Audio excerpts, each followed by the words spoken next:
தமிழ்நாட்டு உறவை நம்ம இந்திய அரசாங்கத்தின் உறவை துண்டிக்க முடியும். என்ன உலக ஐநா மன்றம் சொல்லுது, நம்ம மொழிக்கான உரிமை மறுக்கப்படும் பொழுது ஒவ்வொரு அரசு மாநில அரசு போராடணும், போராடினாதான் உரிமை கிடைக்கும். அப்போ போராடக்கூடிய மக்களை ஊக்கப்படுத்தணும்.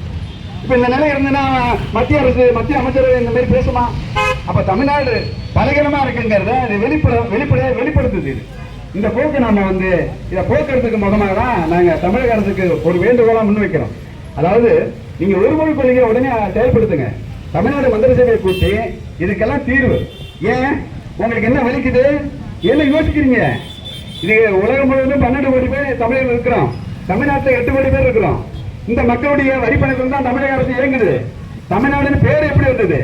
ஒரு மொழி கொள்கை தான். நம்ம தாய்மொழி தமிழ், என்னுடைய தாய்நாடு தமிழ்நாடு. இந்தியாங்கிறது ஒரு நாடே கிடையாது, இந்தி பேசக்கூடிய ஒரு மொழியும் கிடையாது, ஒரு இனமும் கிடையாது. அதே போல அப்படி இருக்குங்களே, நீங்க எதுக்கு நீங்க ஒரு மொழி கொள்கையை ஏத்துக்கிறது ஏன் நீங்க யோசிக்கிறீங்க? விருப்பப்பாடமா இருக்கட்டும். மற்ற அந்நிய மொழிகள் தமிழ்நாட்டில் ஒவ்வொரு மாணவனும் அது விருப்பப்பாடமா அவன் எடுத்து தேர்வு செய்யட்டும். தாய்மொழி கல்வி திட்டம்னா சரியானது. எப்படி ஒரு தாய் ஒரு குழந்தைக்கு தாய்ப்பால் ஊக்கத்தை கொடுக்குமோ அதே போல தாய்மொழியும் கல்வி தாய்மொழி கல்வி தான் எல்லா நிலையிலையும் வளர்ச்சி பெறும். இன்னைக்கு தாய்மொழி கல்வி திட்டத்தை வச்சுதான் ஜப்பான் வளர்ந்துருக்கு. வளர்ந்த நாடுகள் எல்லாமே அவங்களுடைய தாய்மொழியில் தான் வளர்ந்துருக்குது. அப்போ தாய்மொழி கல்வி திட்டத்தை இனிமையா நம்ம அறிவியலை பொறியியலையே மருத்துவத்தை எல்லாத்தையும் படிக்க முடியும். இதுதான் நமக்கு உலக மனித வழிகாட்டே இருந்திருக்கு. அந்த அடிப்படையில நாம இந்த ஆர்ப்பாட்டத்தின் மூலமாக உடனடியாக தமிழக அரசு ஒரு மொழி கொள்கை அறிவிக்கணுங்கிறத எங்களுடைய வேண்டுகோள். ஒட்டுமொத்த தமிழ் மக்கள்கிட்ட ஆய்வு செய்யுங்க. எப்படி இந்தியா இருக்கிறாங்களோ அதே போல நம்மள 200 ஆண்டுகளுக்கு மேலாக யார் அடிமைப்படுத்தினது? ஆங்கிலேயன் தான் நம்மளை அடிமைப்படுத்திருக்கான். ஆங்கிலேயங்கிறத இங்கிலாந்து தான் இங்கிலீஷ். அப்படி இருக்கும்போது இங்க எப்படி நீங்க நம்ம எப்படி இங்க ஒரு பக்கம் நாம ஹிந்திய இந்த மும்மொழி கொள்கையை ஏத்துக்கிட்டு எப்படி நம்ம சரியா இருக்க முடியும்? தெளிவான ஒரு வழிகாட்டுதல் இருக்கணும். தலைமை ஒரு தாய் தந்தை போல தமிழ்நாட்டு மக்களுக்கு வழிகாட்டே இருக்கக்கூடிய தமிழக அரசாங்கம் என்ன பண்ணணும்? எந்தெந்த கொள்கையை தமிழ்நாட்டு மக்கள் எதுக்குறாங்க ஆய்வு செய்யணும். ஆய்வு செய்து இல்லாத ஒண்ணு சொல்லிக்கிட்டு எப்படி மக்கள் அது பலகீனமாயிடும். அப்படி பலகீனமாகும் போதுதான் நம்மள என்ன பண்றான் திட்டமிட்டு அவன் நேரங்கால பார்த்து நம்மளை திணிச்சு நம்மளுடைய சூறையாடும் நம்ம தமிழ்நாட்டை. இதை நம்ம கணக்கில் எடுத்துக்கணும்.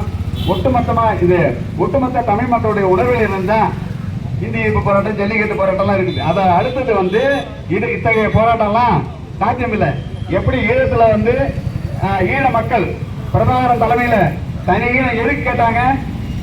அவங்க மொழியை சிதைக்கும் பொழுது, இனத்தை அழிக்கும் பொழுது கையை பூவை பிரிக்கும்.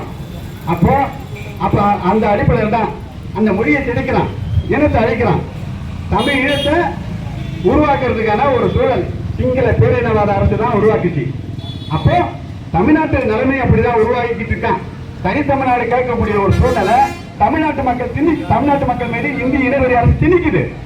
நீங்க இப்படியே நாங்க உங்களுக்கு நீங்க தனிநாடாக போனீங்கன்னா நாங்க ஹிந்தி திணிக்க மாட்டோம்.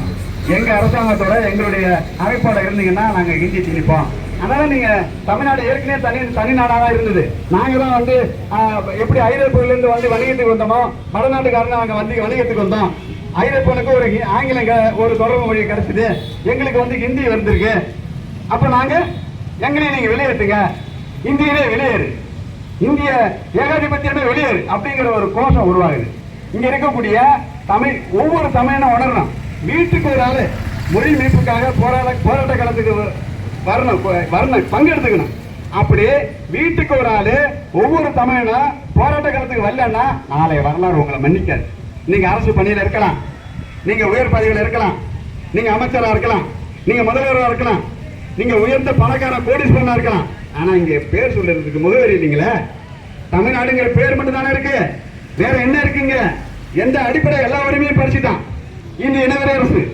இந்திய இனவெறி அரசு என்ன பண்றா? எனக்கு பெரிய உலக நாடுகள்ல பெரிய 4வது இடத்துல பெரிய ராணுவத்தை வச்சிருக்கிறோம் அப்படிங்கிற ஒரு மனப்பால். அப்ப என்னத்துக்கு மொழி பேசக்கூடிய ஒரு தேசிய மக்களை ஒடுக்குவதோ, அந்த மொழியை சிதைப்பதோ, அந்த இனத்தை அழிப்பதோ, அந்த இனத்துக்கு சொந்தமான கனிம வளங்களை கொள்ளையடிப்பதோ, இந்த ஒரு சதியை நீங்க தொடர்ந்து செய்யறதுக்காக நம்ம மக்களை என்ன பண்றான், ஒரு மொழி பேசக்கூடிய ஒரு தாய் மக்களை பிரிக்கிறான். எப்படி பிரிக்கிறான், எப்படி பலகீனப்படுத்துறான் அப்படிங்கிறது நாம புரிஞ்சுக்கணும். ஒவ்வொரு தமிழனும் புரிஞ்சுக்கணும். சாதி அமைப்பு வச்சிருக்கிறவன் தமிழ்நாட்டில் இருக்கக்கூடிய அனைத்து கட்சி தொடங்கிக்கிட்டு தமிழ்நாட்டுடைய நலனுக்காக நாங்கள் தொடங்கியிருக்கோம், தமிழ்நாட்டு மக்களுடைய முன்னேற்றத்துக்காக தான் நாங்கள் கட்சி தொடங்கியிருக்கோம்னு சொல்றீங்கல்ல, எதுக்கு பழகிறாங்கிறத நீங்க உணரணும். இப்ப சாதி ரீதியை பிரிச்சு சாதிய சங்கங்களும், மத ரீதியை பிரிச்சு மத அமைப்புகளும் இப்படி மக்களை பலகீனப்படுத்துறது தான். அப்போ நாம ஊர் ஒன்றுபட்டா உண்டு வாழ்வுன்னு சொல்றோம் இல்லையா, அப்போ ஊர் ஒன்றுபட்டாதான் தமிழின ஒன்றுபட்டா உண்டு வாழ்வுங்கிறத நாங்க பதிவு செய்யறோம். அதனால நாம மொழியால், இனத்தால், பண்பாட்டால், தமிழ் பண்பாட்டால் தமிழ் இருக்க முடியும். இந்தி திணிப்ப நாம மறுபடியும் நாம போர் நடத்தி அவங்கள தொடர்ந்து நம்ம போராட்ட காலத்துக்கு நம்மளை திணிக்கலாம், நம்மளுடைய வாழ்வாதாரத்தை சிதைக்கலாம். இதை நம்ம வன்மையா கண்டிக்கிறதோட இல்லாம வீட்டுக்கு ஒரு ஆளு தமிழ்நாட்டில் தமிழ் குடி தமிழ்நாட்டில் பிறந்த ஒவ்வொரு மண்ணின் மைந்தர்கள் எல்லாமே வீட்டுக்கு ஒருவர் நாட்டுக்காக, மொழி மீட்புக்காக, தமிழ்நாட்டு மக்களுடைய உரிமைக்காக களத்தில் பங்கெடுக்கணுங்கிறத இந்த ஆர்ப்பாட்டத்தின் மூலமாக வேண்டுகோளாக முன்வைத்து இந்த ஆர்ப்பாட்டத்துக்கு வருகை புரிந்து சிறப்பித்த தமிழின உறவுகள் அனைவருக்கும் நன்றி கூறி நிறைவு செய்கிறேன். நன்றி, வணக்கம்.